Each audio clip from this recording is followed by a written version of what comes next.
This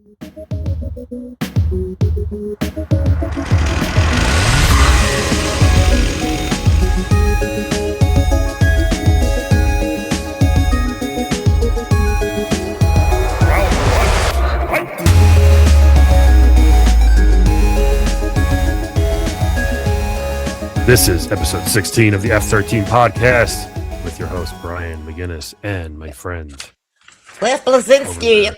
Holy shit. Did you say 16? 16. Wow. Okay, we've been at this a hot minute.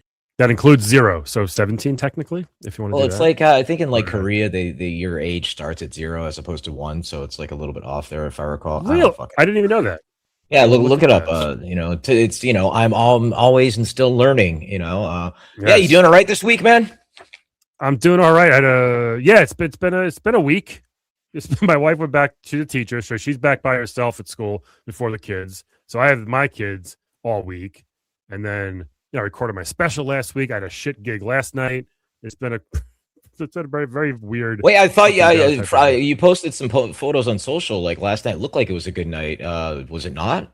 Sure did look like it. It was not. And we actually got a lot of bad feedback from the owner, which I've never really gotten. Like, and we can talk to our guests later. We have a superstar comedian, Christian Finnegan, coming on soon. But you'll always get the hell gigs even after doing this forever. I feel like it's just going to happen, right? So this place was down in Southern Pines, North Carolina, like an hour and a half south of us, right? And cool place, really nice looking, like just like a really cool town in the middle of nowhere, like a lot of cool shops. Looks like you're walking through like a cool area, right? Yeah, it looked it up. It had that whole kind of like Main Street USA vibe, right? 100%. This place we were at was the only place open. There's like an ice cream place and a cupcake place and a this and a that, and all these cool shops, but everything was closed. Only a Thursday night, and but so we go in. Me and my friend Dave. We get there like an hour early, and when we get to the back of the room, it was outside in a patio, by the way. And yesterday wasn't 95, but it was still 85. And it's humid and it's hot. So why do they keep doing that? Why do they keep putting it all outside? They do that with open mic also. Ugh. Some places do that. I don't know. So, and it was a nice place. Staff was kind of frazzled. It seemed like they were going crazy. A lot of people. It was pretty packed. Our show was sold out. Almost like 100 people there, it seemed like. I mean, long story, it was, so we started the show. No one was really there to help us. So me and Dave just kind of took it upon ourselves. The headliner was actually a few minutes late and we didn't really know him. So that was threw into the whole thing, into the little monkey wrench into it. So Dave, who you know a little bit, goes up, Dave Burrows goes up, hosts the show, and the crowd was just very chatty and not really paying attention that much. And Dave's really funny and handled it fine. And I realized within a few minutes, it's not him. He just can't get anything going, and let's see what happens. So I get up there. I'm confident in what I do, of course, but within minutes, I know I'm like, all right, it's just not working the way it usually does, right? So I'm sweating and I'm trying, and I acknowledge it a couple of times. Like, I'm not sure what you guys want. I'm trying my hardest. Let's all have fun here, And I was outside, like under like a pergola, and I'm like, hey, if this doesn't work well, I'll just hang myself in the pergola when we're done here, just joking around. And it got chuckles. And I was like, suicide jokes always hit. I don't know why. Like if I'm not like really serious about it, like they know I'm just joking, so it's kind of fine, right? I did my merch pitch for my book, and I was like, this is useless. I don't know why I'm doing this. And it was very half-assed, but in a fun way. And, I did 30 minutes, and it was kind of like, man, I don't know. Like, I got chuckles. I got some laughs. It wasn't like a consistent, sustained laugh, right? And so the headliner, who didn't know, I'm not going to mention his name, but immediately is just like, man, fuck you guys. I don't care if you laugh. I already got paid. This place looks nice. It's going to look even better when it's finished. You guys are stingy as fuck with your laugh, and just kind of like really antagonizing. Oh, so insulting the venue and right? The audience, right? Like immediately, and I was just like, this isn't the crowd, man. He's a black comic, and I think every person there was slightly older and white, right? So not saying that they can't. That's Southern Pines, dude. Yeah, not saying they can't mix, because they can. I've seen it, but this just wasn't a good mix, I think, right? So, and he was doing a couple of really weird jokes, and he got booed a couple times. He walked like 20 people, like they left. Some people ditched their check and left because they were so angry and all this stuff, right? So after the show, some people are just like, hey, it wasn't you. You guys are really funny. Like, they're coming up to me and Dave, you guys are really funny. It was a weird crowd tonight. I'm like, yeah, I've done worse. Don't worry about it. And there's some people from New York there, and then we were chatting about Long Island, New York, and it was fine after the show, right? So then before the owner's like, hey, you guys want anything to eat or drink? Let me know. We'll take care of you. I was like, oh, that's really nice. We'll just take a burger or whatever, right? So we eat before the show, no big deal. I said, can I pay you guys for this? They're like, don't worry about it. We'll get you later, or it's fine. Like, okay. So then the headline is like, hey, did you guys eat yet? This is after the show. And I'm like, yeah, we got here at 7. You got here after 8 when the show was supposed to start. So we already ate. He goes, oh, okay, all right. So me and Dave leave. I try to find the owner to say bye and thanks. Nothing. I see the bartender. I'm like, hey, are we good for the food? He goes, you're good. I gave him $10 to say thanks as a tip. We leave. I wake up this morning to this text from the booker, 3 different screenshots of text from the owner of that place. This show is terrible, blah, blah, blah.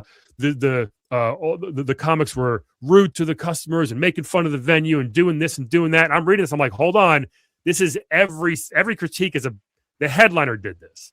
I did none of this, right? So I messaged the booker and tell him exactly like, dude, look, I'll take 100% of the blame if I ever did something wrong on a show, but here's what actually happened. I tell him. So the booker calls me and we chat. He goes, you guys are fine. I don't know why.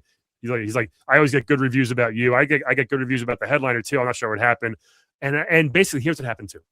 The venue, people were there from like probably 7 o'clock earlier on. We got there at 7. It was already packed. Like they were waiting for the show at 8, right? People didn't get their food until the headliner was done. So they were hangry. Yes, so hangry, right? And people were getting their food as he was like getting off. People got their food in like to-go containers as the show was over. And some people told us, they told me after the show, that's what happened. I was like, oh, well, that makes a lot of sense why people weren't in a good mood, right? They didn't get their food for 3 hours, right? So it was a whole thing. And the owner didn't take any responsibility for this in these scathing texts, right? So he's like, it was all the comics' fault. They didn't read the room. I was like, what dude? Like no one, like the whole thing was fucked up, right? So it was just a weird night. It was just goes to show you that like it always happens no matter what level or how long you've been doing this, that you're going to have this. But it's Southern Pines also, so people probably want to be in bed by like 9:30. I mean, it was their first time doing comedy too. They've done bands there apparently, but never comedy. So I doubt they'll do it again, which is unfortunate because it could be a cool spot, but it just wasn't. It wasn't. We weren't set up to like have a good show like right away. Yeah, I mean, I saw your post. I was like, wow, that looks like it was a great night. But no, true comedy fucking stories, man. I want to hear some of those from our guest in a little bit. I'm sure the horror stories. That's for those of you who haven't heard us. Good nights. I go there, nearly once a week. Brian performs on a regular basis there. It's a really great venue, but I have a lot of pet peeves going to shows so often. Not that I'm good at it, but it's always the whole like, we're below a Shake Shack, wubba wubba wubba. I'm like, we all fucking know, dude. Like that kind of thing. It's just like, it's so fucking annoying. You should finish that. Like, I'm below. You should yell Shake Shack next time they do that because like fucking. Well, when we saw that Jean the Whipper, Jack the Whipper guy, Jacques the Whipper. Apparently, when he asked for requests so he could like go to the beat with his whip and he'll improvise a song like whose line is it anyway? There's just one guy who would follow him around and always yell out Slayer, and it became like a thing where the dude literally would find him on the road and yell it out. Look it up on YouTube. It's fucking hilarious. Okay. Wait, hold on. Yeah. For more comedy stuff, just for my own ego, how was my special last week? I thought you did fantastic. Thank you. And that's one thing I'm going to mention to Chris when he comes on, watching him, like, who's this guy? Shit, I got to watch him. There's this calm confidence that you have on stage that I noticed watching Chris, he has as well, that I haven't learned trying open mic because I spaz out. Where you'll casually just put a joke out there or just like an aside and I'll just throw that out there, and like sometimes it's a joke grenade where it takes a beat for people to get it. Like for those of you who don't know, Brian was talking about getting his vasectomy, and the doctor have him drop trow and pull the shirt up, and you made just this little aside of don't get a stiffy. And that just fucking killed me. There was, I think there's little mic issues at the beginning and things like that, but that's all stuff that, can be edited.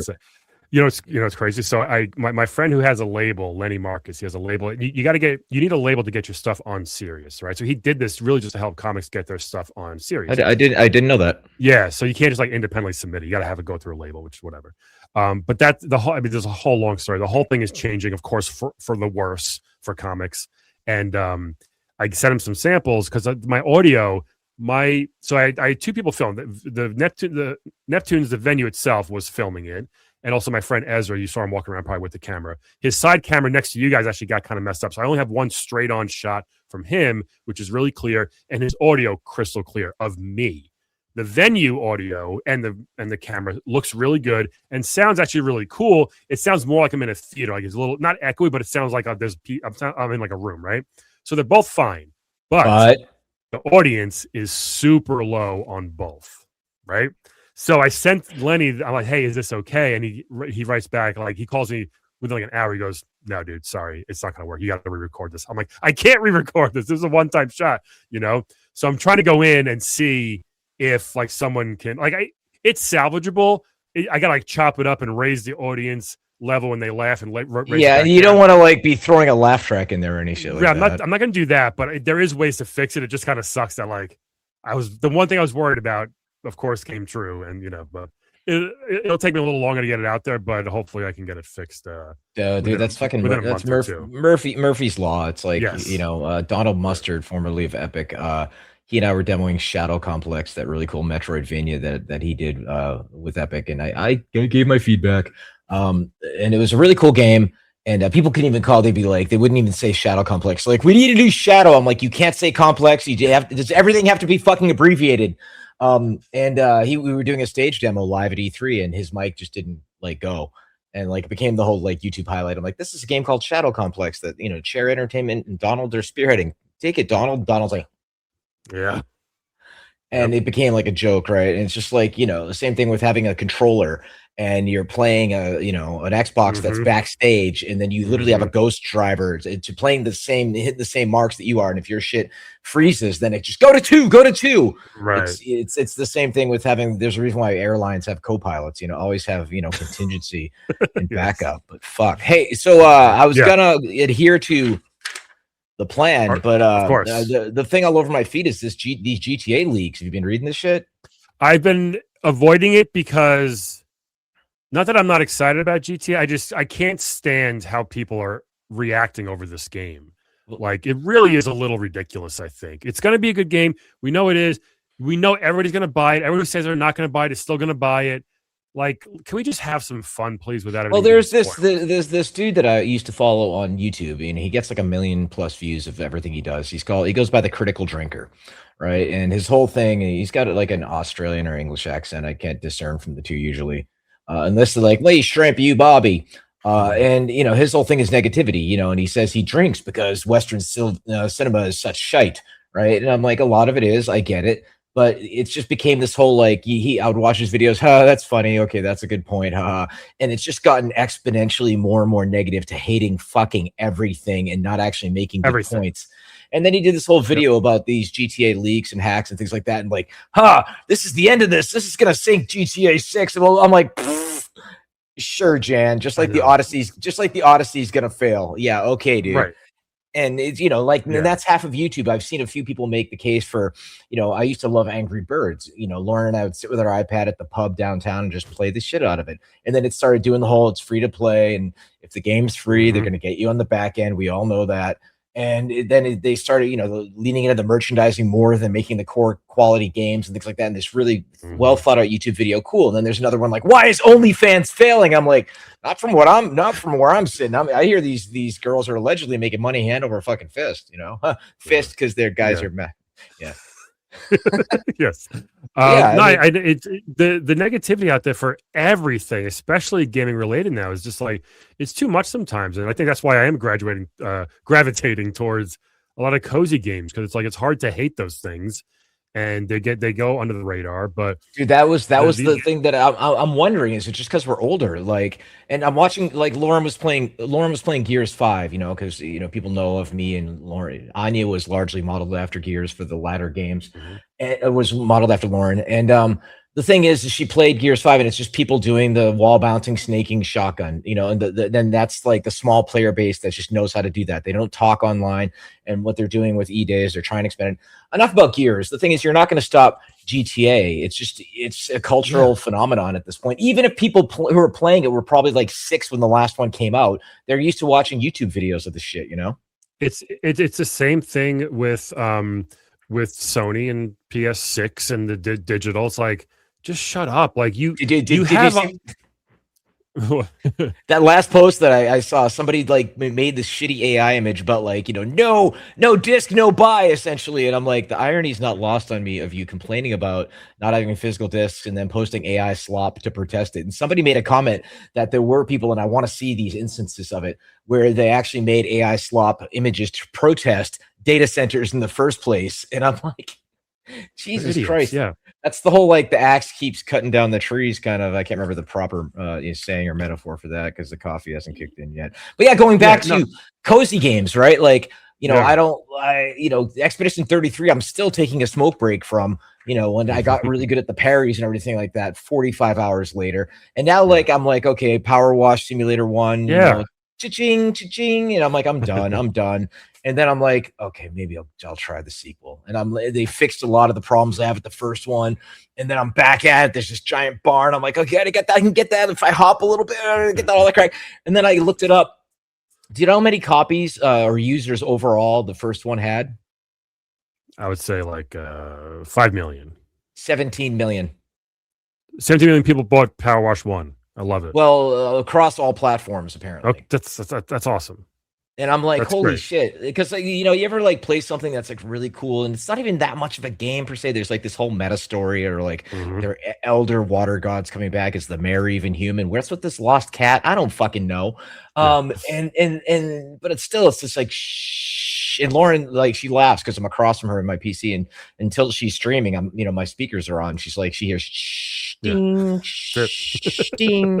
She's like, you're back at it. I'm like, you play Pokemon Go. And now you're playing, what is the new, like, is it Digimon or Neopets or whatever? Those, Pokia, whatever. I don't even know. That too, she's playing Pal World. It's like, Jesus Christ, she loves that shit. But it's like, cozy games, man. And I love that that's a term. You have cozy and sweaty. And it's just a thing. Yeah, I just played the Restory, where you have to restore old electronics like Ataris and Lynxes and fake like Game Boys and DSs, and it's just like a really it's just a mesmerizing. You may have mentioned that last time, right? Yeah, and I looked up the video. I'm gonna play it. It's just like you have this little window, and people come visit, and you literally are like sitting there, like that's it. Yeah, you dust off an old Atari Lynx. You take apart a Game Boy. You take apart an old Motorola phone. That's all it is. And it's just like chill. That's all. I beat it. And I'm still playing. I'm playing like the extra content after you beat it. Yeah. My Lynx upstairs still works when I give a tour of Epic. Yeah, I got California games on it because the surfing mechanics and that were just so fucking good. I played California games probably. My most played Commodore 64 game was California games. I played the footbagging, the hacky sack one so much, the BMX so much, the surfing so much. I love that game. And I think the Commodore was one of the best versions. Lynx had a really good one too. The Nintendo one wasn't that great, unfortunately, but a lot of people played that because of Nintendo. But the Commodore and the Lynx one have really good versions of that for some reason. Yeah, the Lynx was so underrated. I mean, when Lauren finally got the Steam Deck, I was like, yeah, it's pretty much the same size. What's old is new. And I'd love to see an updated satirical California games where you're like out running wildfires and fentanyl addicts and things like that. Like everything that red state people claim California is these days, in spite of the fact that real estate is still through the roof. So they're doing something fucking right. Hey, just running through the Chinese theater district where like Spider-Man's trying to take a picture with you. No, get out of here. You got to dodge him. Somebody did a documentary about. There's like a hierarchy with those costume people, right? Where they like, this is my corner, and they get in fights and shit. Have you ever watched that? It's I know there is, but I haven't seen it. But yeah, that's crazy. What were you gonna say? And fucking Batista is taking over as Kratos in God of War. We haven't mentioned this yet. So the original guy tore his bicep or something like that, so he's out for a year, and they had to recast him. I would hate to get that gig and then lose it like that. But Batista's, I think, body wise, he's gonna look like him. I don't know if like the acting wise and everything, but hopefully he does. Hopefully they do a good job. Batista's best acting is when he's subdued. Right, yeah. But Kratos, we'll see. I think not all the time. I think Batista's the best wrestler turned traditional actor out there. And the fun fact is, this is me name dropping. My buddy Lonnie Perister actually is working on it, and he and I caught up recently. And he was like, "Yeah, the prior guy, like they rehearsed that stunt a bazillion times, and then one time tears the bicep, and the recovery time, the show must go on." Yep. And I'm catching up on House of the Dragon. It's like executive producer Lonnie Perister. This new episode, he did the whole last season opening with the boat fights. He directed that fucking episode, and yeah, he's been at it forever. He worked on Buffy, he worked on Banshee, all sorts of other things, American Horror Story, and he's just completely. They say in Hollywood you fail upwards, but he's succeeded upwards, and he deserves everything he has. And I'm looking fucking forward to it, man. This is an aside. I'm not sure if it's me. You're a little choppy. The sound is fine. I'm just letting you know if you pause it for like a second every now and then. It's not a big deal. That's the weird thing is yours is doing that on your end. Okay, from when I'm looking at you. So let me kill my other PC for 2 seconds. Everybody sit tight. I'll be right back because you never fucking know with technology. Never know. I will. We're gonna edit this out of the YouTube. I'll just talk now so people can actually keep listening if they want to. Did anybody play Restory? Let us know. Are you excited about the new God of War? I am. I don't know if they make it the same story as the game, the first reboot in 2018. I'm into it. I think that'll be really cool to see that in live action. I hope Atreus isn't too annoying as he was in the game, but also best sidekick in a game ever. I think. I was talking to our fans about Atreus being the best sidekick in a video game. Was that the boy? In God of War 2018. I thought it was just the way you controlled him was awesome. I thought it was very simple and it worked really, really good. It is really, really difficult to do an AI character like that. If you look at the little like girl, a sidekick, the girl in Pragmata, 90% of the time she's just like on your back, right? Because we don't want to deal with all the pathfinding and shit. It's really fucking good. You're still hitching a little bit. So I don't know what the fuck's going on. I don't know. Do you want to play our what we got a speak pipe comment? Oh, we do. Yeah, let's play this from our old friend Frazzleberry, who messages I think every week so far since we've done this. Speakpipe.com/F13 podcast, folks. You can leave us a message or a question or a comment or a fart, whatever you want. But this is a funny one here we got from Frazzleberry. All right, hey guys, Frazzleberry, third-time caller, long-time listener, big fan of the show. I have a question. It's going to be a fast question. I'm driving like a psycho right now. I'm in the Cornell region of New York, upstate New York. Kids are back in town. It's completely chaotic, but this is not the question. The question is... I thought he was like, I'm driving like crazy. There's kids all over the place. Like, I know, right? What could possibly go wrong? Stood out to you? What game? First game that stood out to you?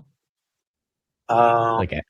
For me, it was Metal Gear Solid. I'm in third grade. Metal Gear Solid drops the demo disc. I got a Pizza Hut demo disc with Metal Gear Solid on it, and I played it so much. It's like the first 20 minutes of the game. I loved it. Game comes out, I buy it. Meryl gets shot to death. I'm third grade, dude. I'm fucked up. I'm young. I'm scared. My girl just got shot. Josie and the Pussycat movie's coming out. Somehow I'm affixed to both her and the fucking Meryl character. I don't know what's happening. What game stood out to you guys? Please tell me. I love the tangents he goes on, by the way.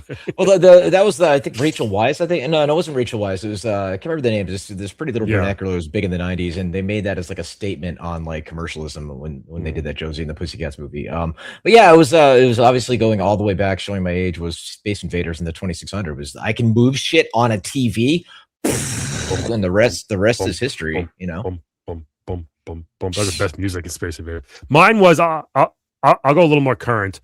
When I saw, I guess it was NBA 2K6 or 7 in a GameStop on a PS3 for the first time, blew my mind because those graphics and the fluidity, and everything about going from like a PS2 to a PS3 in sports games was, for me, insane because it looked. I think for me that started going back to the Dreamcast, where when you look close, you could really easily see, but at a distance, became the whole like person walking to the room. Oh, who's playing? And then when they play, oh, it's a game. And now when the kids were visiting, my wife with the nephew was playing one of the recent NBA games. And looking at and knowing what I know about animation systems, same thing with the MMA games for them to grapple like that and to have the moves work out well. it is the amount of systems involved.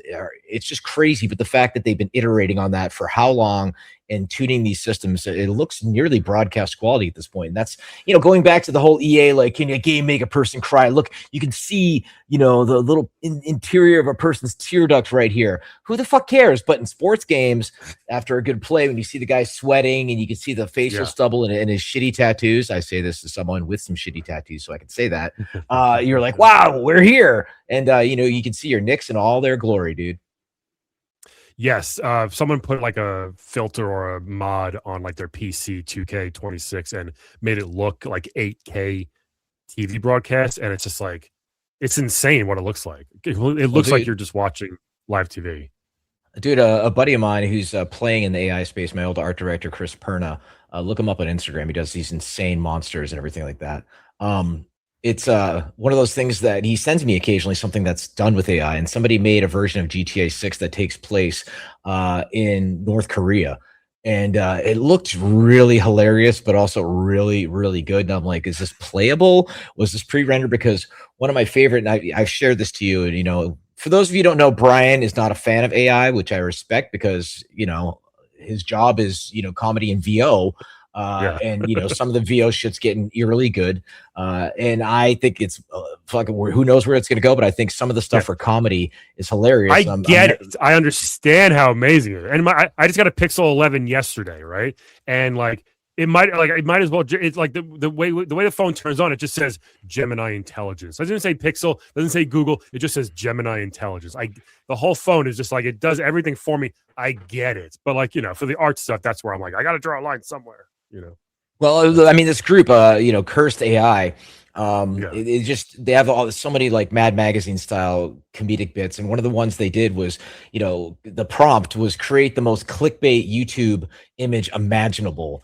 And I was sitting there like scrolling. Hey, Lauren, look at that one. Look at this one, because there's a whole, and again, there's another blog post on my public Facebook I want to do. Lauren said to the niece yesterday, like, oh, he mentioned you in his blog. And the kid goes, what's a blog? I'm like, imagine TikTok that's more than 15 My seconds. back hurts. Hello? My back hurts. But you have to read some shit.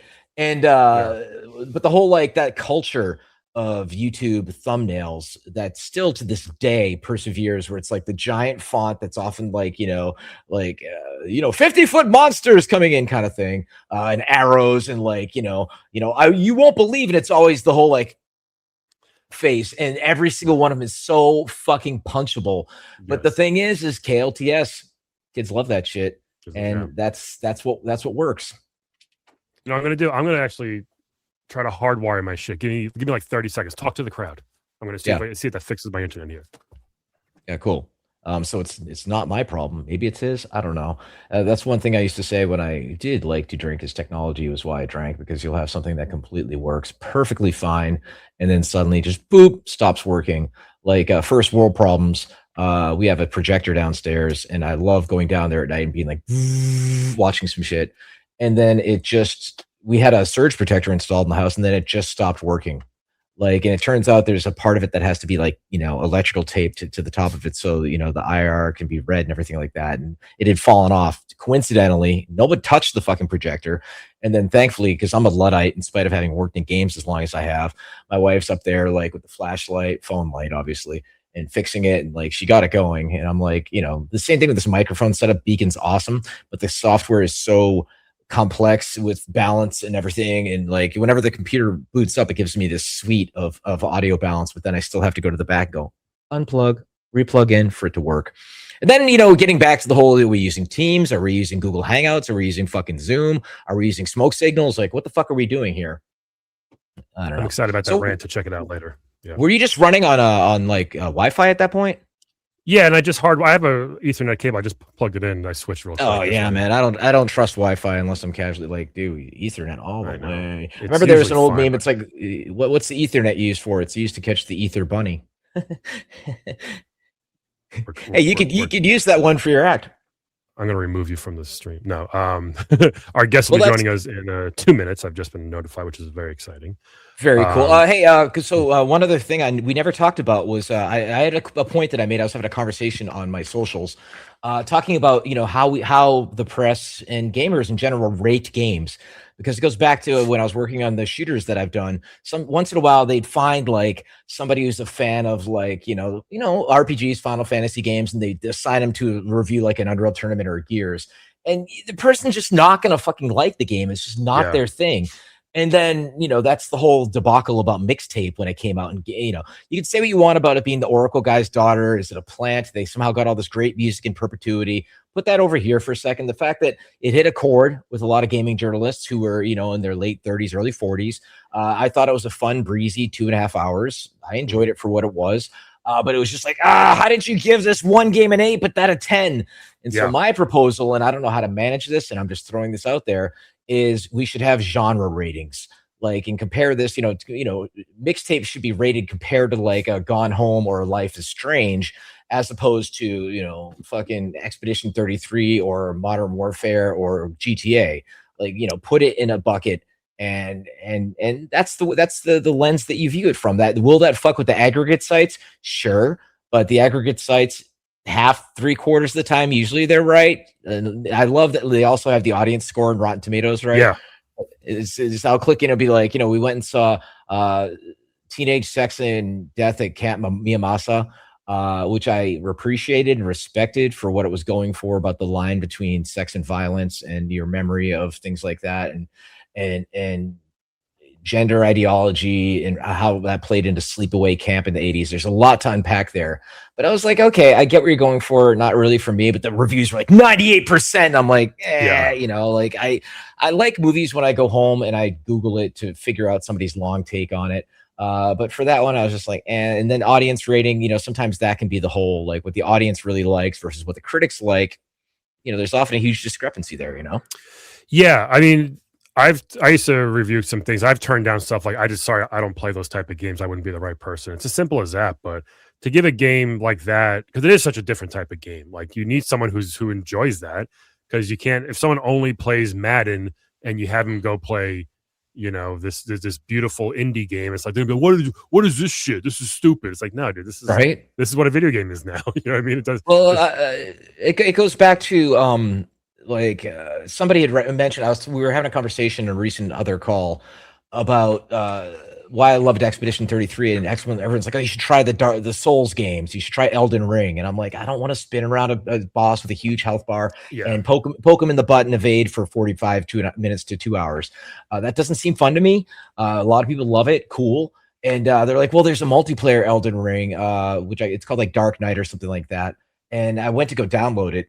And I got a warning on Steam. It's like, this doesn't look like what you usually play. Would you like more information? Would you, Starship Troopers, would you like to know more? And I'm like, what the fuck is happening right now? It's like if I was walking into, Teenage Sex and Love and Camp Miyamasa, and somebody was at the front being like, this doesn't look like the kind of movie you normally would go see. Yeah. And this goes back to the classic old Folgers ad that Airplane parodied, where it's like, Jim never has a second cup of coffee. Right. and that's one thing I learned early in our marriage, is when your significant other wants to try something new or different, and anytime I'm like, she's like, you usually get the chicken tikka masala, but now you're getting the vindaloo. Like, who are you? Who did I marry? I'm like, let me have a second cup of coffee, woman. Yeah. Boom, threw Lauren under the bus right there. Look at that, the 33-minute mark, Lauren. We're so sorry. That's pretty good though. I held on as long as possible. That was good. One more game I thought about, what Frazzleberry's question was, what game kind of stopped you in your tracks? Seeing like the really, really cool looking Super Nintendo games, Battletoads and Battle Maniacs, Super Metroid, things like that were just like, because we were used to the 8-bit stuff. And then when that came out, you were just like, holy shit, man, is this what we're getting now? This is awesome. Dude, there's something inherently, I guess, because the jazz stuff I did where you're in deluxe paint, you're getting a nice grace. There's something about that 16-bit era and that delicious pixel art that still to this day, it just speaks to me. And Lauren's doing this whole meta game with her little gargoyle in her stream, where you can actually play the game within her stream. And this little gargoyle, all this little cute little pixel art she's been doing. And every time she shows me, like, yeah, then you can get like a little ham bone. And I'm like, oh, look at that little pixel, it's so good.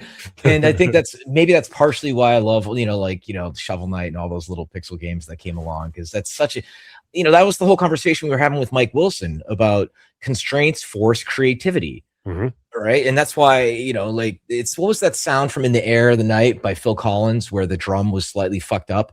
The mic was going back to your audio being fucked up earlier, what we were talking about in your special, where the mic was not positioned properly. And so it sounds like somebody banging on a trash can where the beat breaks down.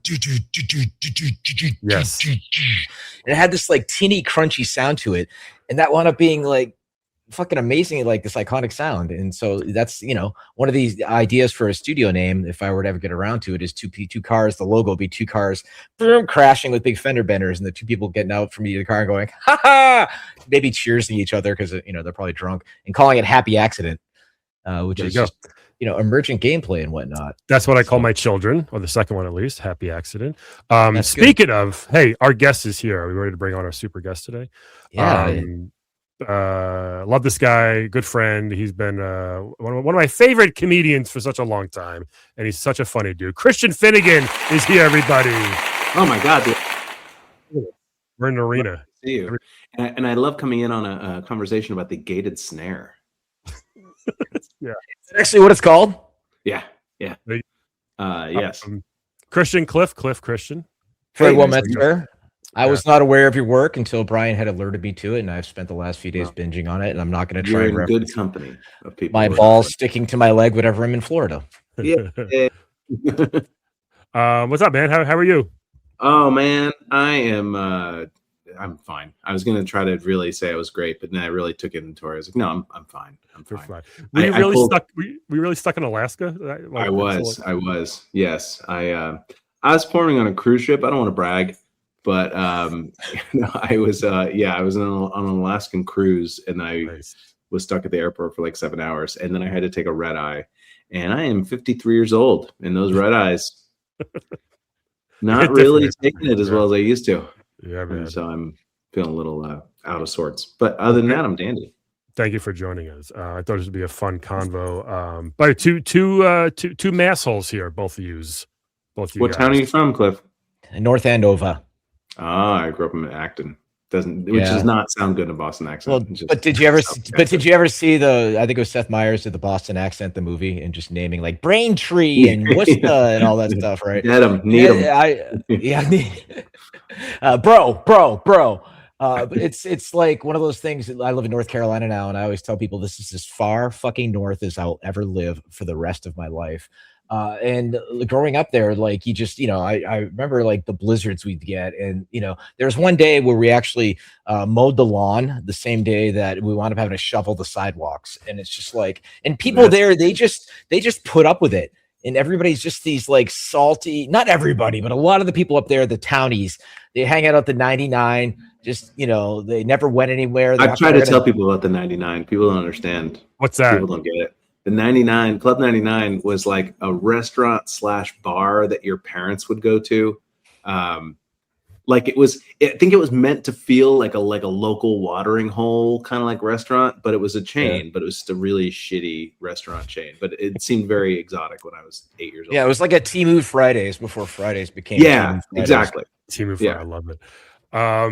So Christian does one of my new favorite things. I guess a new thing that you do lately that I love is your musical Substack called New Music for Olds, which is perfect. A perfect title. I'll say that it's you're such a good writer. It's such a funny thing that you do. You will basically find like 4 or 5 bands or songs that you're a big music guy. We can get into that in a second. And you can just do a quick review about them. It's always like one paragraph, but it's so funny. And then you do like a little embedded sample too. Yep, embedded sample. So you click on it. And I usually will never listen to this stuff otherwise.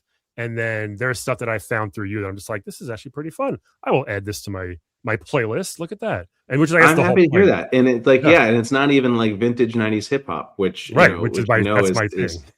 Pretty much your K-hole that you fall into. Yes. I my governing philosophy with what I write about these bands is, would this be the conversation I had with a friend in a car about it? Do you know what I mean? And then of course I try to spice it up with a little, jokes and whatnot, but it's like, I read a lot of music criticism and it's like, this band's shimmering guitars in there, and it's a bunch of just shit that they pulled from Wikipedia. And it's this, the whole exercise is meant to make you look knowledgeable as the person. Like it hints of so and so, and like wine snobs is what the first thing that came to mind. Yeah, exactly. Yeah, like wine snobs, and which is funny because I actually do have a pairing suggestion for every song. But about I didn't see that. Yeah. While you're listening to the song, yeah. But my governing thing is like these are not the conversations you have with your friends about music. Like sometimes you might love a song because it literally reminds you of the time some kid shit his pants in 5th grade. You know what I mean? That might literally be the reason that you like a song, you know, or it reminds when you you of see some that kid event. at the reunion, you're like, yeah, you're pants shitting Ricky. I remember you. But I mean, the thing about music is that, you know, when I saw that, I'm like, you know, I'm going to be coming back here because my theory was my wife just had her birthday recently, which I try to make special. She just wanted to have girls over and then stream. Cool, fine. But the thing is after 35, birthdays suck. And it's impossible to find new music. And Chris Rock's one of my favorites of all time. And he said, whatever music you were listening to when you first started getting laid, you will love for the rest of your life. And when my dad died, my mom moved us out to Southern California in the 90s. And then it was just listening to like Dre and Pac and all of that. And like that whole, like, you know, The Chronic, in my opinion, is like the greatest rap album of all time. And that's what I love. And for my wife, it's Avril Lavigne. And whenever her and I are like, what do you want Alexa to play right now? And I'm like, you know, Tupac or Dre or Ice-T or Ice Cube. And she's like, no, Avril Lavigne or Paramore. I'm like, let's get some new shit. And that's why, apart from, you know, you doing God's work right there, by the way, leading into the nieces and nephews, I'll text my nieces and nephews, like, tell me what to listen to. What's and the 12-year-old niece replied, because I actually Googled like 30 minutes before, like, what's Fetty Wap up to these days? And I shit you not, the 12-year-old replied just Fetty Wap. I was like, what the how do you even know who the fuck Fetty Wap is? Weird, man. No Fetty. Yeah, I mean, and as you get older too, the things that you consider new music are like not considered new music by like young people. Like, you know, these new artist, who I hear about, you know, Avril Lavigne or, you know, or whatever. It's like, yeah, that's 20 years ago. It's new to you.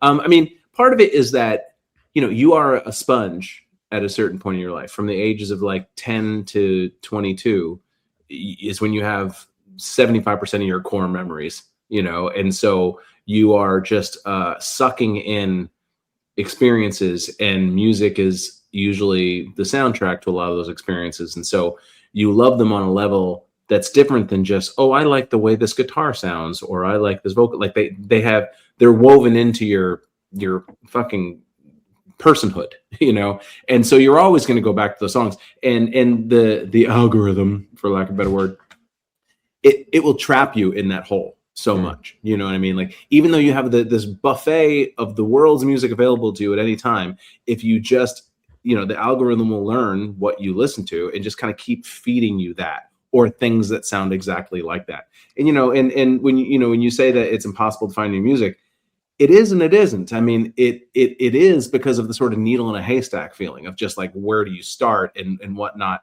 And my whole feeling is just like, dip your cup into the water. You know, you're not going to get it all, but like, there's always good stuff coming out. And I will never, ever try to tell somebody that. I will not tell you what's cool. I don't know. I have no idea. And some of the stuff I like ends up being kind of popular. Most of it, probably not. I'm not trying to be like elitist or exclusive, but you can always have a new song that you like. You can always have it at the drop of a hat, if you were just willing to just click play on a bunch of things.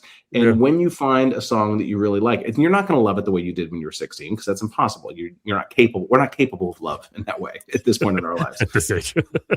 But you can kind of give your life a bit of a new car smell for a week by having a song that's new that you listen to 20 times. You know, it's actually a really, really good way of putting it. It is what you said about like that whole age gap, you know, and not gap, but the age range of, you know, like mid-teens to 20 something. We had a conversation with a prior guest, Tom Bissell, who wrote some really, really influential video games. And we were talking about that nostalgia, where people hit me up about my prior work. Like, give me that memory back. Give me those memory berries. It's like, you were at a different point in your life, and there may be things that are just as good, if not better, that are out now. But that was such a formulative point in your life that music or that game or that movie just hit at some, you know, primal fundamental level. And that was, you know, can you ever get back to that? You know, no, I don't know. When people say, oh, music was better in the 90s, like, no, you were better in the 90s.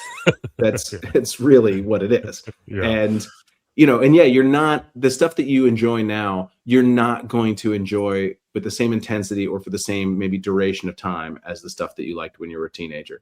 But okay, so what? Yeah. There's still stuff to enjoy, But we can all agree that at least but rap has turned into mumble rap garbage compared to 90s rap and 80s rap. I don't. There's good stuff out, and that's the thing. I also believe is there is stuff out there. There is whatever you like. There are 10 bands out there who sound exactly like De La Soul, or would not sound exactly like them, but you would like aura. In the same way you like for the same reasons.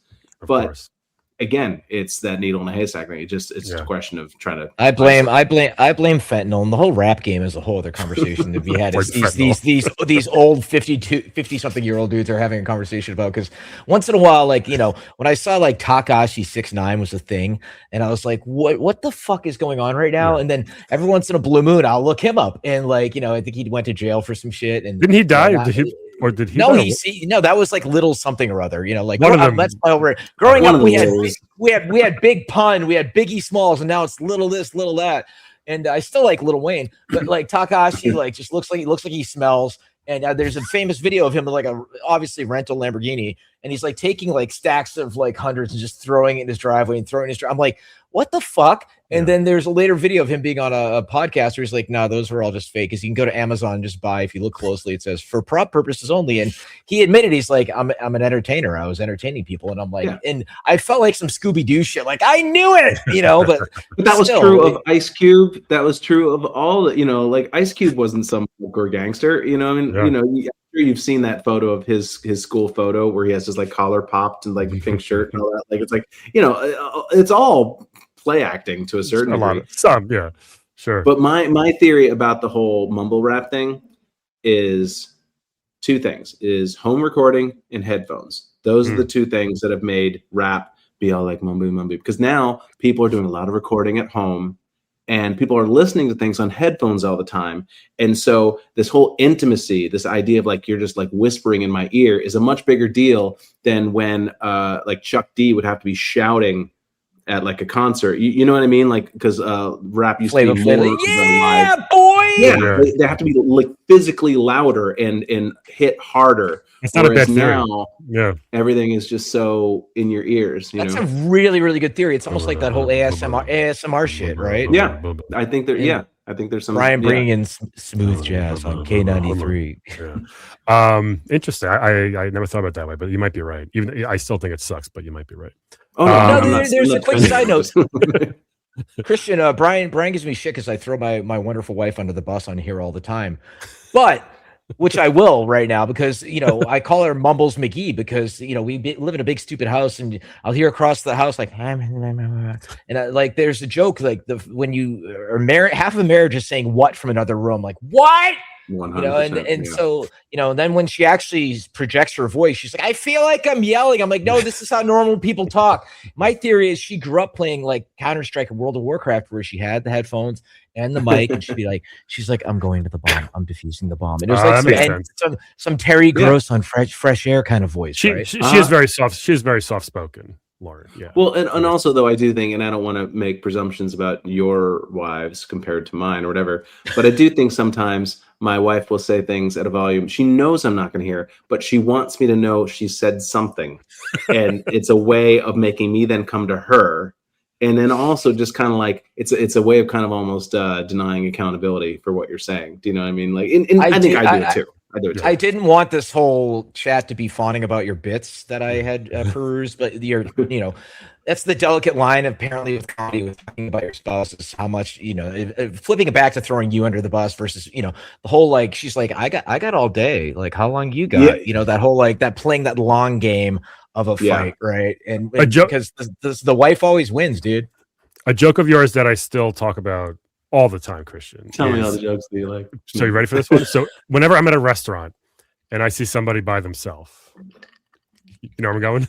I do. I like this one. You have this joke where you sit there, you pretend you're like, happy anniversary, Margaret, or whatever it is. You're by yourself and your wife died. Just stare at the chair for 20 minutes and then say happy anniversary, Karen. It's so funny. Your wife did the sweetest thing for me recently. Did you even know? Like, what did she do for you? We watched the Knicks together. Me and you are a big We Knicks did? fan. We go way back. So I went back to New York. We watched the game together. You, your wife, some friends of ours, and within a few weeks, I got a package in the mail that mailed down here to Raleigh, and it was like the New Yorker issue from like that week with Jalen Brunson on the cover. She goes, "I'm so happy for you and Christian, everybody else. Oh, you guys, you deserve this." And it was just such a nice thing to do. I loved it. I have that still. She does things like that all the time, and it makes me feel like such a scumbag because it never even occurred to me to do that. She'll like, I'm gonna watercolor or something for somebody. Yes, like, okay. Sam does. My wife does that too. She'll do. I'm like, I didn't think of that. That's such a really nice thing to do. It's a normal nice thing which I just don't think about. Yeah. I have this. I'm more of a first do no harm kind of person, whereas like I'm not going to like make your day worse, but I'm probably not going to make it better either. Do you know what I mean? Whereas my wife will have an effect on you, be it positive or negative. Christian Finnegan applying the Hippocratic Oath to everyday life. Yeah, pretty much. I just like, I'm a leave no trace kind of guy. You know. But you've been married for what? You said something like 17 just years had or 20-year anniversary this past week. Holy shit! Yeah, we just in August we had our 14. You're the same as us. Yeah, 14 is us. 14. That's cute. Yeah, 14. and it's that's the other Chris Rock bit. It's like at some point you've heard everything this person has to say.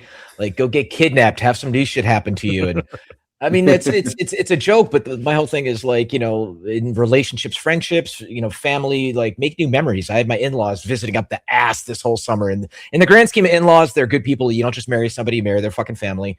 But I was like, let's go to Frankie's Fun Park, the local, like, you know, mini amusement park. Let's go out to dinner. Let's go to a movie. Let's do stuff, just so we're not just sitting around the kitchen going, huh, do you remember that one time? Like, it's especially with family, right? Yeah. Well, my wife and I we have very odd relationships with our family. So like our families don't interact with us the way that other ones do. Like, first of all, like only my dad is living. And so like he's in assisted living. So it's not like we see him a lot. I go to see him a lot, but my wife won't. And your wife's dad, who she wrote a book about, right? Your wife. Yeah, my wife's dad. He's passed now, but he was in jail for attempted murder. So, holy shit. So not a lot of Christmases together. And he's deaf, or he was deaf, so it made it additionally difficult to interact with him. When's the Netflix special on that dropping?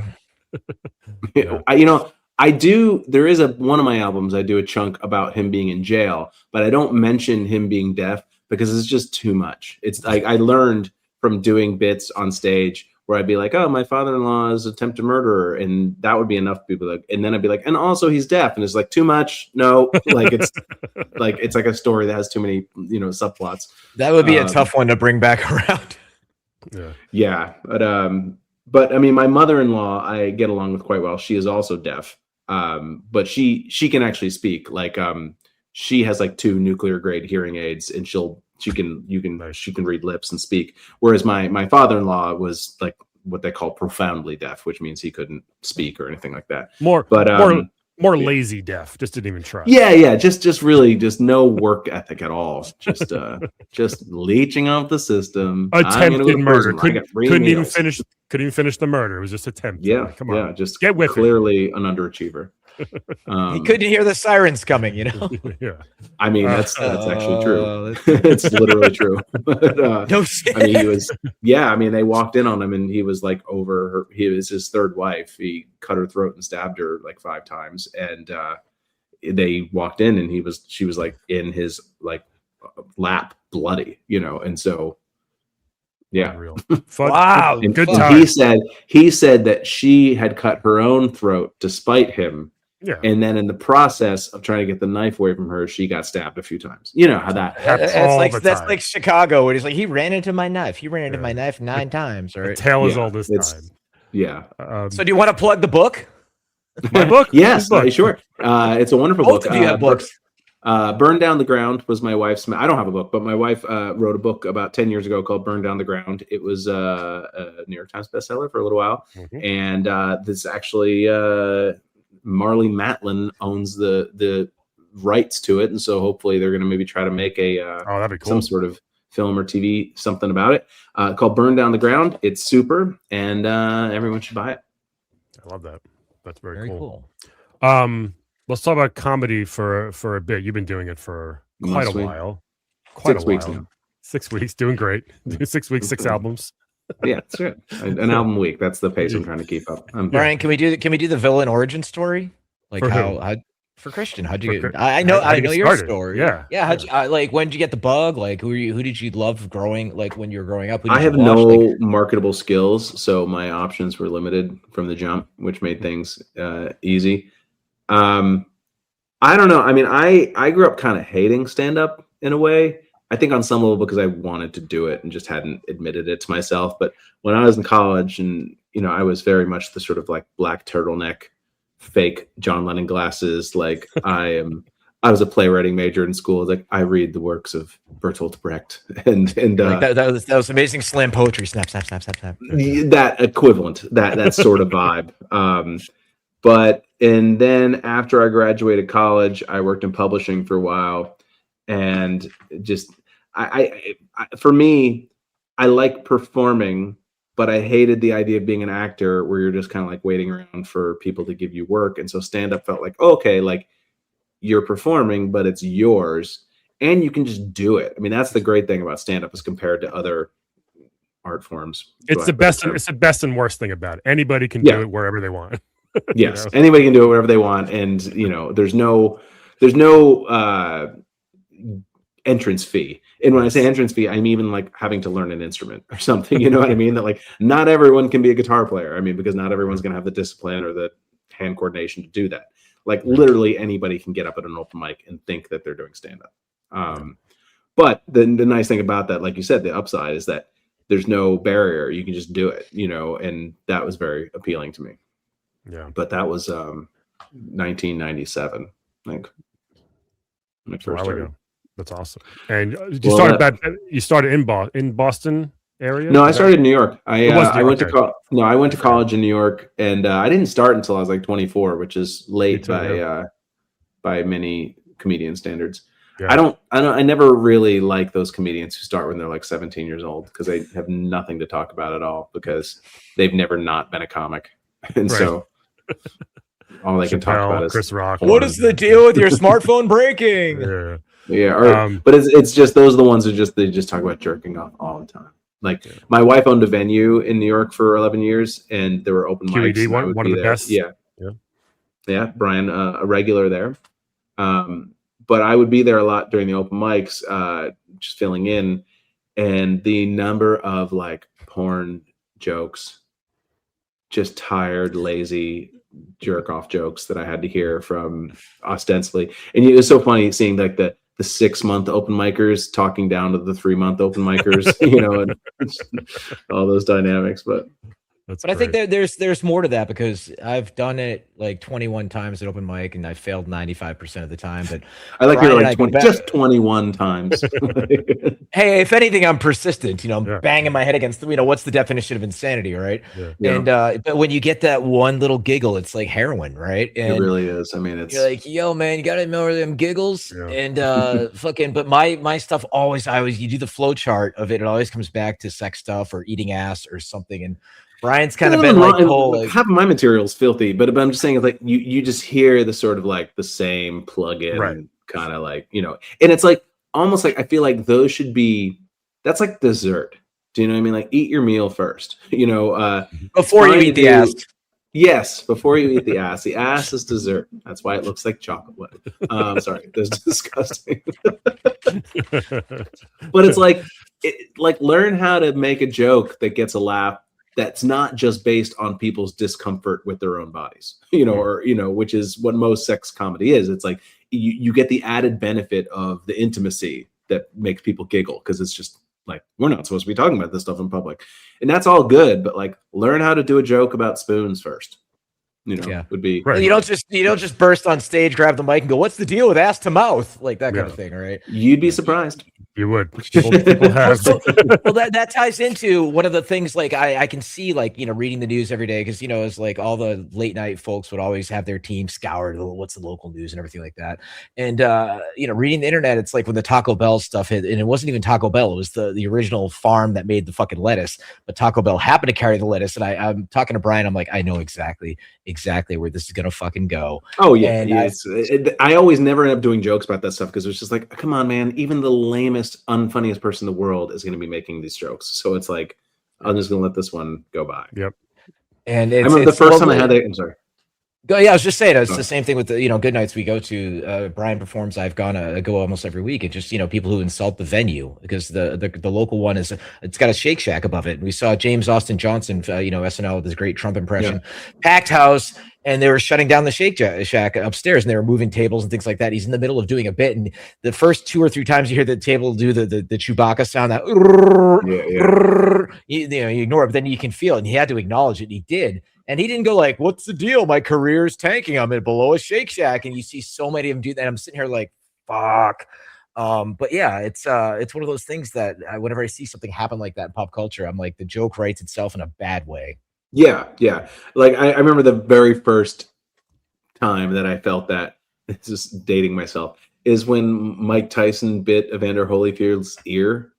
And I was just like, you know what? I'm not touching that, because every lame-o in the world is going to have their jokes. And so it's just like, I'm just going to let that one go by, and have that be public domain, everything is hacky so fast nowadays, like, because it just gets started. Yeah, that's true. I mean, because you're not even competing with like late night shows anymore. You're competing with literally every person who has a smartphone. TikTok influencers, right? Exactly. Just that was actually one of my topics I wanted to bring up, was because Brian and I have also commiserated over this, because I'll sit there and I'll message him when I'm waiting to get into the show at good nights. I'm like, hey Brian, have you heard about Joe Bovanovich? He's a social media sensation, and Brian's just like, all the clubs book these sensations. That that. Oh, sure. That come from me. New York probably not as much. I'm guessing now. Like there's a lot of real. No, but they still get an inordinate. Right. But you're right. The road clubs, it's insane. I mean, it used to be. I mean, they still probably do. They have. Does Good Nights ever have like soap stars on like Saturday afternoons come in? I did see one recently. I think it was like a Sunday like 2 p.m. show. I remember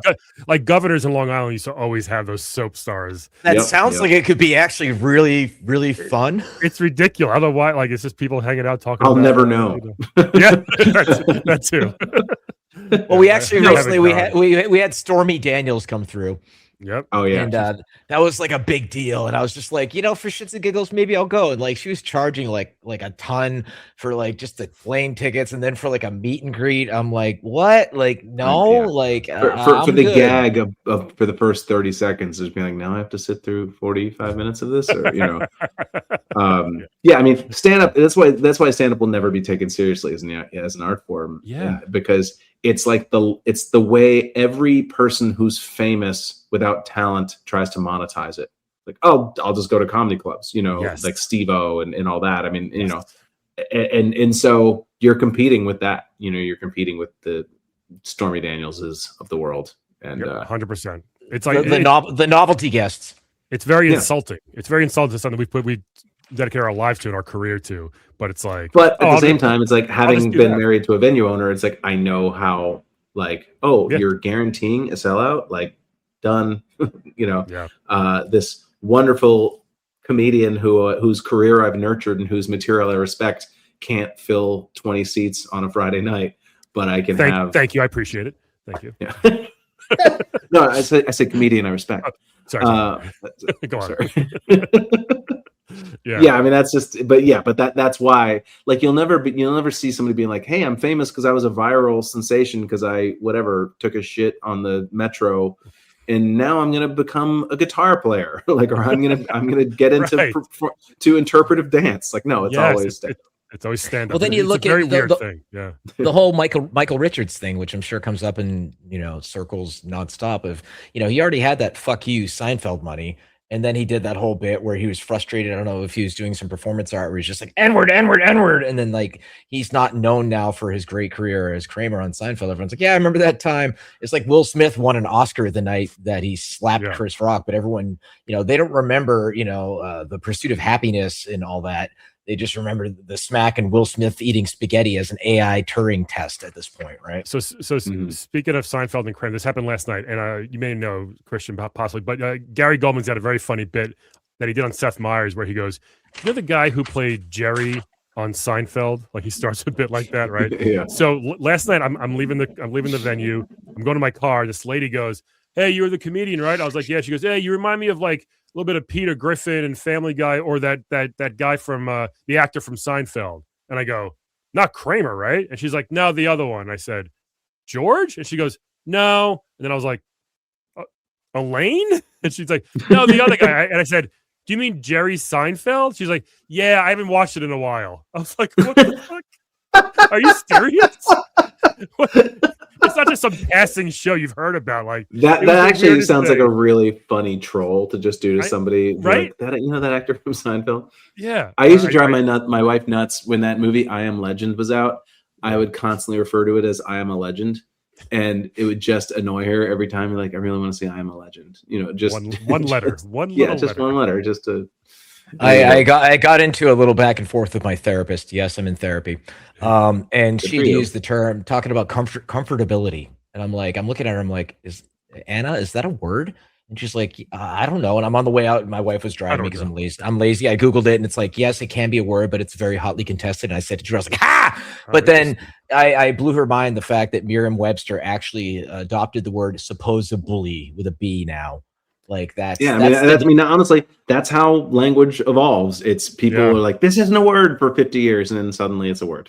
or devolves, right? I mean, you look at like literally versus figuratively, and now figuratively is out the window because Starbucks messed up my order. I'm literally dying. That kind of shit. Right? Well, we have a restaurant here in Raleigh called Irregardless. Yeah. So I think they just comfortability. What is the instance in which comfortability would be better than just saying comfort?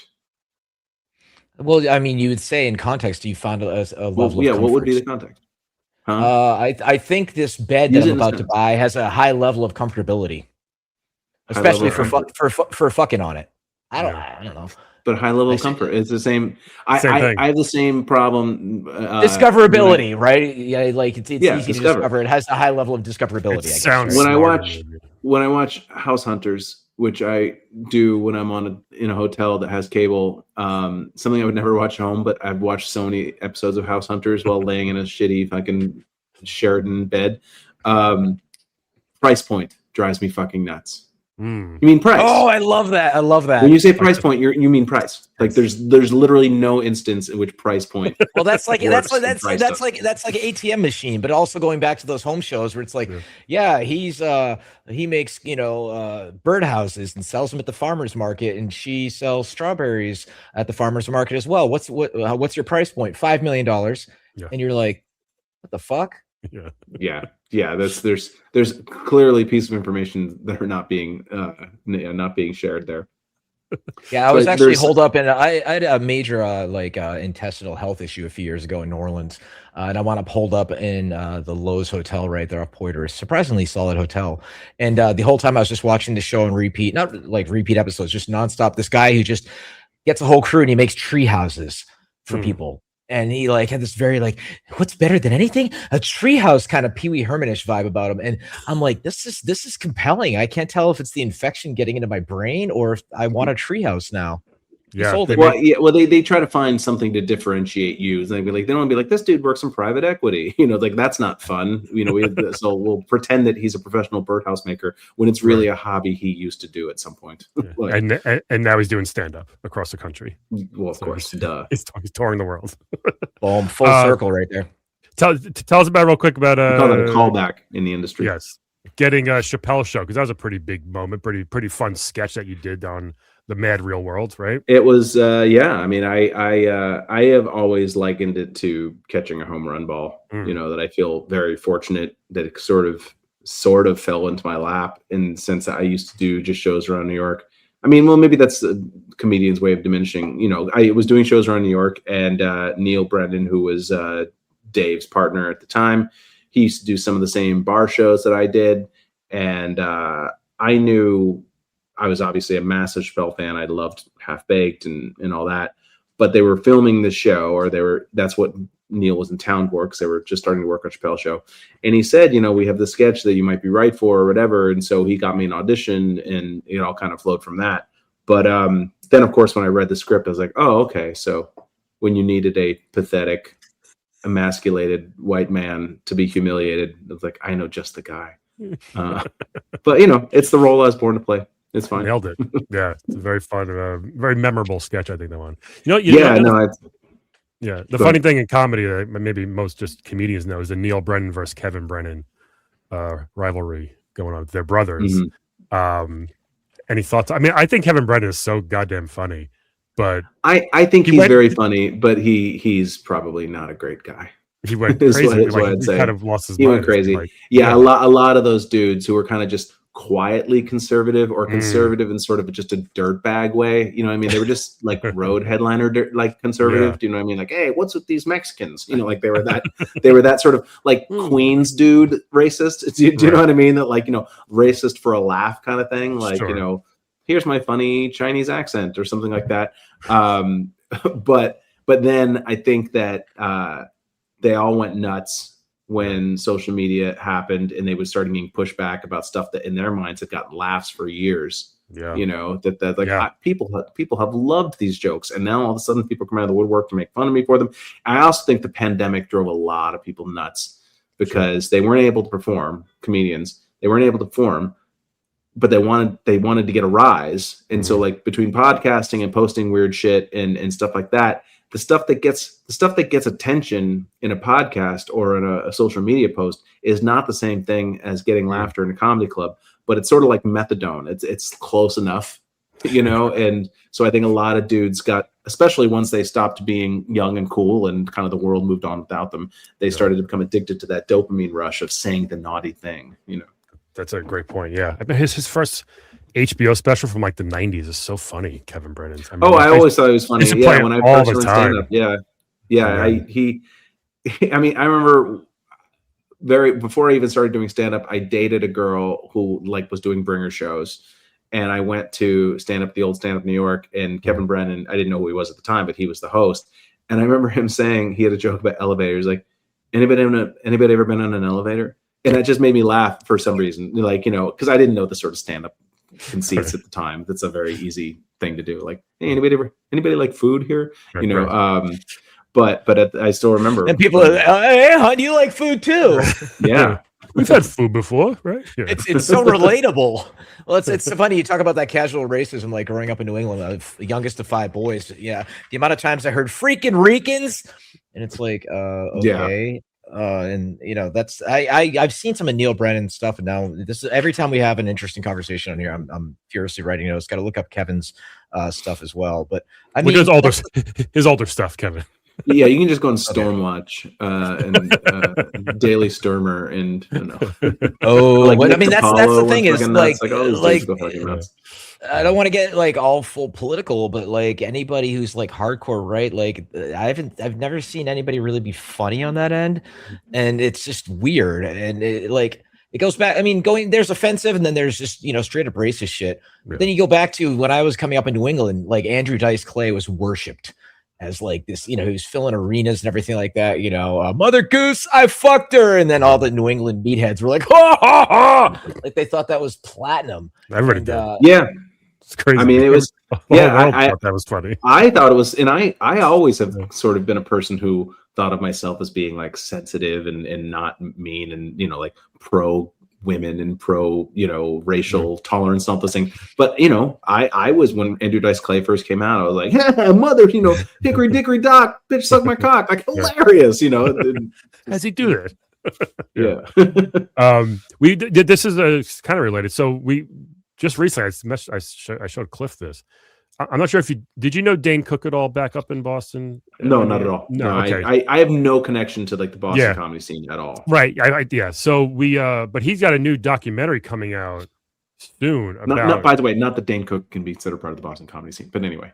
I love how he tries it. He says, I'm a New York comic. No, you are not only an LA comic, you are the most LA comic ever. Well, now, no, but I'm saying just in terms of presentation, attitude, like you are everything about LA that Yeah. makes me never want to live there. But anyway, sorry. He's got a documentary about his brother coming out. That brother that stole all his money. That I would watch that. That does sound. He just dropped a trailer. I think it was yesterday, right? The trailer he just came out. It should be interesting. Well, I remember that story when it happened. Like that was wild. Well, I cry fucking into didn't. the arms of his 14-year-old fiance. Right?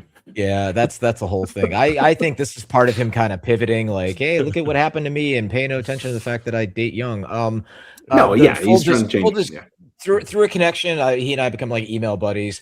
And I sent him. No, it's fine. He hasn't tried to touch me. I sent him like my open mic, and the first I made the biggest. Well, there's a separate time when I made a big mistake of going over with my time, but I was drunk. Quit since then. Blah blah blah. But like he's like, move the microphone out of the fucking way. I was like, oh Jesus. Yeah. Like, like stand up 101. But that whole bit though, like blew my mind because I had heard just a little bit about what his brother. Was it half brother, brother-in-law, or whatever? This is half brother Daryl. Yeah, of course it was a fucking Daryl. But it's just like I sit there and like I've done okay for myself, right? The point where like I would never fucking ever. I don't care how my brother and I talk every fucking day. My actual brother on Google Hangouts. He lives in Southern California, and that's another rant because I think Southern California is terrible. But I would never allow him access to my fucking bank accounts, like my income statements, my bank statements. Like what the fuck? Well, I don't know. I think a lot of people think, oh well, he's my family, so they would never fuck me over. And yeah. I mean, stole 50 million, probably even more money. I mean, Dame was obviously top of the world at some point, so I can't imagine. I can't even fathom from him. But and it's like, as a comedian, it's like part of the reason you get into comedy is because you want to live in this sort of state of arrested development where you don't have to you don't have to figure out adult shit like financial planning and things like that. Like I want to live like I'm 1 year out of college for my entire adult life, and so we're very easily taken advantage of in those sense. Like I just had I'm recording a new album in a couple months, and nice. Thank you. I wanted to say it was going to be good, but wait, do you have a name for it yet? I do not yet. I have not decided yet. I have not, but they sent me the contract. I just signed it. I didn't really I pretended to read it like okay, for looks sure. Good. Looks good. Yeah. Oh, item 14A A9. Oh yeah. Typical. No problem. Yep, I've seen that before. I definitely subscribe to a sort of needle in a haystack vibe with that kind of stuff. That's like they can't be fucking over everybody. So how do they know that I'm the kind of person they can fuck over? Do you know what I mean? Like they don't know I'm not on top of this shit. Right. They actually, a couple things that reminds me, like my wife and I actually made a trust. We don't have kids, have no plans on having kids, but if we get hit by a bus, then we want the family to have whatever we have. I'm fine. And we actually do read everything we sign, and we're going through it. And it's like, okay, I so-and-so married Jablanovich. And I'm like, excuse me, lawyer, who the fuck is this person? And they're like, oh yeah, because it was probably some paralegal who's just like Control C, Control V, Control C. I'm like, yeah. And now if we died tomorrow, then a chunk of money might have gone to Mary fucking holy Jablanovich. shit, that's crazy. Yeah, it's fucking terrifying. She spelled my name right. I told her to put my name in there. Yeah, I don't know what my other point about that was. But yeah, it's just read the shit you sign, man. I mean, it's the whole thing. Like going back to my therapist, she got selected for jury duty. And I was like, well, Anna, can you not make the case like, I provide this valuable service to people who are in very troubled times that might, if they don't get my service. And she's like, I might take that advice. And then the whole thing, my theory about jury duty, do not quote me on this, but somebody will, was I looked up like in North Carolina, the penalties for jury duty, like you might get a $50 penalty, and then you might actually eventually have to appear in front of a judge. And that I would just appear in front of the judge and just start throwing racial slurs left and right. Be like, do you want me as your juror? But that's the thing is like if the system was arresting and chasing people down for not doing jury duties, and then people to perform on the jury duty to bust the person who's didn't do jury duty, the entire system of Ouroboros completely collapsed upon itself. But because I'm saying to my therapist, I'm like, did it actually arrive certified mail? And she's like, yes, it did. I'm like, fuck, they figured that out. I had a great time doing jury duty. That'll be another podcast. I'll tell you the story. I had the best. I only did it once. I had the best freaking time doing jury. It was the craziest, weirdest case, and it was a very fun time. But yeah, I didn't get on a jury. I just went through the 3 or 4 days of sitting around, sitting on a crappy church pew in some government building for 3 days. Yeah. Did they give you like $20 a day and a sandwich at least? Something like that? Yeah, it was $40 or something. Yeah, huge. So going back to the comedy thing, Brian sent me this link to this dude on a podcast who was ranting about he had like a tech bro who was just like, hey man, I think I want to try what you do. I'm going to try doing some comedy thing, and he was talking about it was that Godfrey clip going around. You see it recently about how he's like, this isn't a hobby. This is my career, my life. Did you see that? It was like a few weeks ago. No. It kind of got pretty big. It was a Godfrey clip, but yeah, you'll probably see it. Yeah. No, and he made very, very great points. Like you weren't there, doing the bar mitzvah or sleeping in a laundromat or the Chinese restaurant, like a Motel 6, and we'll get to the Chinese restaurant thing in a second. I mean, it's like because there is no gatekeeping, comedians themselves feel like they have to gatekeep. Do you know what I mean? That it's like the world isn't going to stop Chucklehead number 9 from saying he's a stand-up comedian, so I have to do it. So I have to tell you all the reasons you're not a real stand-up. Well, so that's why I'm like, Brian, you try to tell me something because I'm fucking around at open mics, like because I did the video game thing. Maybe I'll do it again. I don't know, but I'm enjoying. No, but that's the way the open mics are. Where that's open for every. That's why it's called open. Everyone, But I'll have a joke that I think is good, and it doesn't land at all, and then I'm like, is this?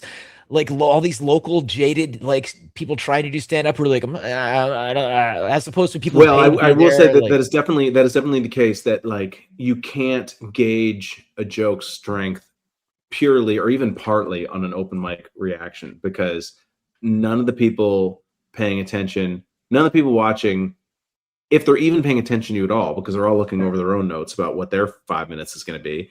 And if you're making open mic audiences laugh a lot, then that's probably not material that's going to travel at all, because you're probably doing meta shit, or you're being like ridiculously filthy, or you're doing stuff that's like about being at the open mic, or you know what I mean. You're doing, and so you do have to understand.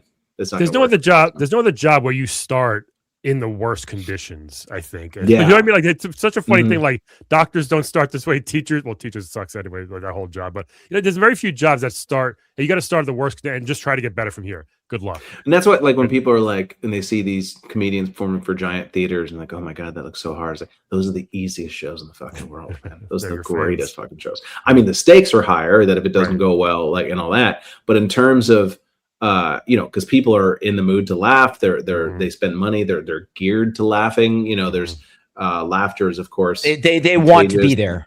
Yeah. And so, and ostensibly, especially if you're the headliner, they're paying because they like you, and so you have room to run in a way that you don't have an open mic, and an open mic where there is skepticism and or indifference. Yeah. Well, so that's very, very fucking good advice, because like my stuff is usually, I did a whole bit about God getting lazy and just having one hole to rule them all, like with guys like, semen and piss, and then when it came to birds and dinosaurs, it's like just all of it, one hole. I'm dealing with. I thought it was funny, but when I said one hole to rule them all, the room just lost it. I'm like, I almost cut that out. And so my thing I was talking to Brian about, I'm like, I will say, and sometimes you don't know where the laugh is. You don't know. Well, it was the same thing when I would do panels or keynotes with video game shit. Something I thought was funny because Battletoads was really difficult, huh? They're like nothing, and then I'll make some other aside, and that'll laugh, and that throws you off. I'm like, what the fuck? Yeah. So my whole thing is, next time I do open mic, I made a section in my Word document called Basic Bitch Jokes, where like, is this actually? I tried this. Like, I went with a family recently, and they love going to Target. They're at Target like every fucking day. I'm like, cool, fine.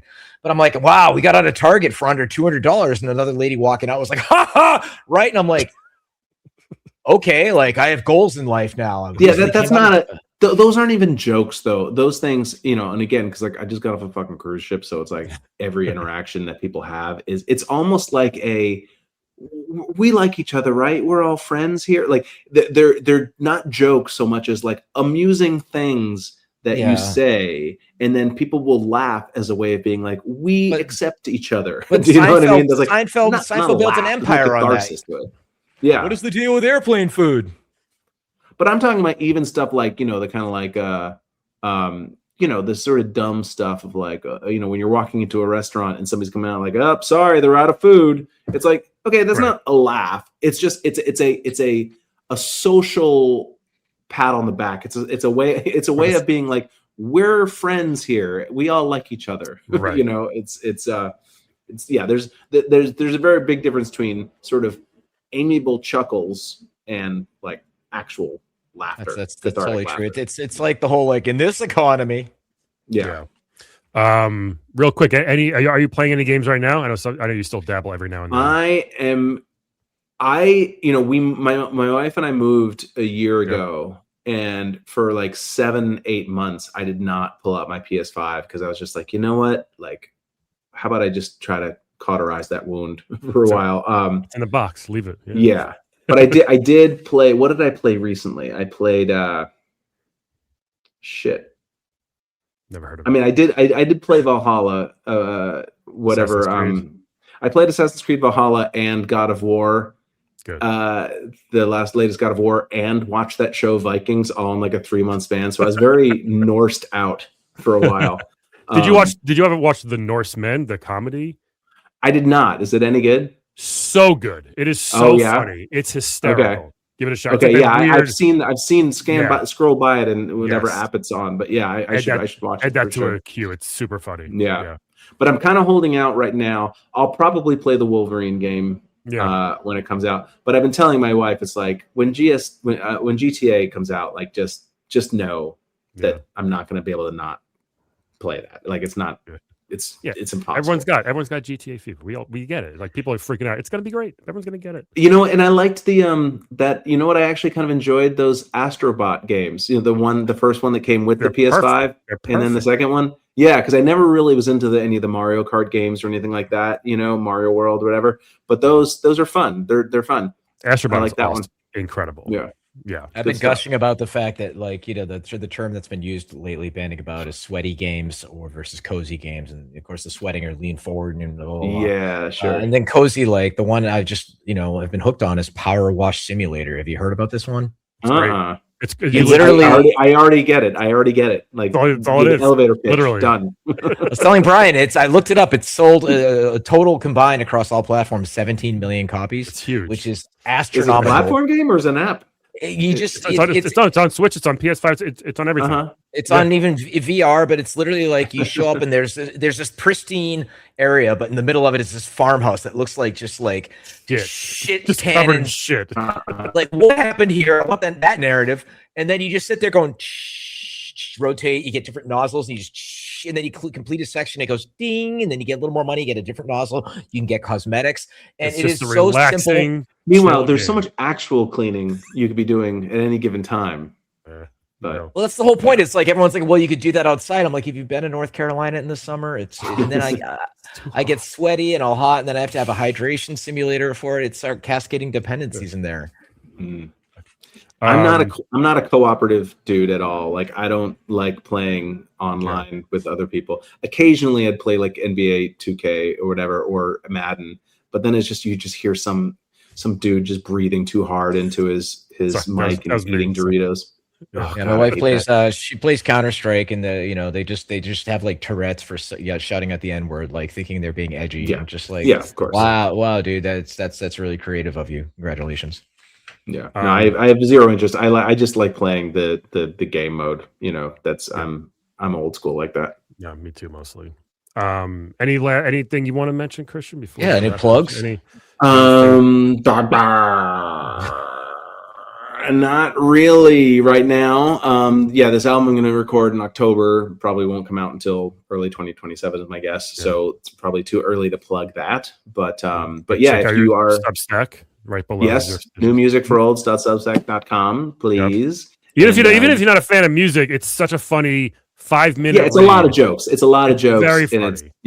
Thank you. Yes, because I agree that like most of the stuff I write about is not stuff that's in Brian's wheelhouse, and so if he's able to drive enjoyment out of it, you may as well. Well, I mean, when you're stuck in an airport for 7 hours, it's a good thing to read on the turlet. That's why I usually do mine. It's great. So it's about a dump's worth of content. Yeah, I really try to make sure every time I write about a band, I'm like, is this a full dump's worth of information? And not just the first initial 75% of the dump that all comes out. Like then there's the 25% that you have to sit around for 5 minutes and wait for it. That's another one of the ones that I love, Christian, is the whole talking about a Japanese toilet seat as edgy humor. That's a whole other conversation that I've seen numerous comedians do. Anyway, so what we like to do is we're hitting, the witching hour here is the podcast obviously called F13, and what we like to ask everyone at the end of the podcast is, your keyboard goes to F12, but if you had a button that was F13 and you could hit it and it could do whatever the hell you wanted it to do, what would that F13 button do? But in terms of life, or like what my computer could do? Oh, either or. I mean, world peace, boy, that's a good one. What would I, if I had an F13, I would have a macro that just every person that you passed on the street, there would be some sort of indicator, some sort of icon above their head telling you whether you were going to get trapped into an awkward conversation with them. Like that you would know immediately, like, oh, this is a person who I'm going to regret having started talking to. Like the probability, or like is it a probability? Maybe a shade, maybe a different color, like a span of colors. Red, like red avoid, green is red. Like, yeah, exactly. And then somewhere in the middle, like just to let you know, just how much am I going to regret having got locked into a conversation with this person? That's one of the reasons. Yeah. It happens a lot. These video game conferences, I run into so many people, like, people whose name I forget. Like, what's up, dude? How you been, buddy? And then they're like, what have you been up to? And I'm like, I have a fucking meeting to get to. And it's that whole, like, okay, I've had times where I've gone into a restaurant or a bar and I see somebody that I know that I don't really feel like talking to. And I'm like, honey, let's go next door. Like that. Oh, yeah. I'm I'm like the least proactive person about my career. Like I'm whatever the opposite of proactive is. I look for places to stifle my ability to make money at every way, shape, and term. That didn't make sense. But anyway, I remember once I was walking down the street and Shia LaBeouf came up to me, and he was with a woman who I didn't recognize at the time, but I since have realized it was Carey Mulligan. They were shooting that. Remember when there was a Wall Street sequel, that Money Never Sleeps, the movie Wall Street? There was like a sequel to it that came out in probably the mid-aughts or something like that. And Shia LaBeouf came up to me and he was like, oh my God, man, I know who you are. And he was actually saying he liked my stand-up, which I was like kind of thrilled about, because usually it's like a Chappelle show or whatever, which is fine too. But when somebody says they like your stand-up, it means a little more. And we walked about a block together and he was so complimentary. And I pretended that I had to go to CVS just to get out of the conversation. And I'm like, anybody else would have like tried to parlay this into something of like, hey man, like give me your number, or like we should. I could have been in a movie with him or something like that. But I was just kind of like, I have to go over here now because that's how much I fear success. Before he told you he wanted to try doing stand-up comedy. Yeah, I mean, granted, it is Shia LaBeouf who, is a bit much. Yeah, was he shirtless and yelling when he saw you? Like he was yelling. He was not shirtless, but he was yelling. This was yeah, cool, good stuff. Anyway, thanks for coming, dude. Yeah, my pleasure, man. Thanks for having me. Everybody else, thank you for listening as always, and please like and subscribe. Join us every Monday on the F13 podcast, and we will talk to you all next week, everybody. Bye-bye. Bye.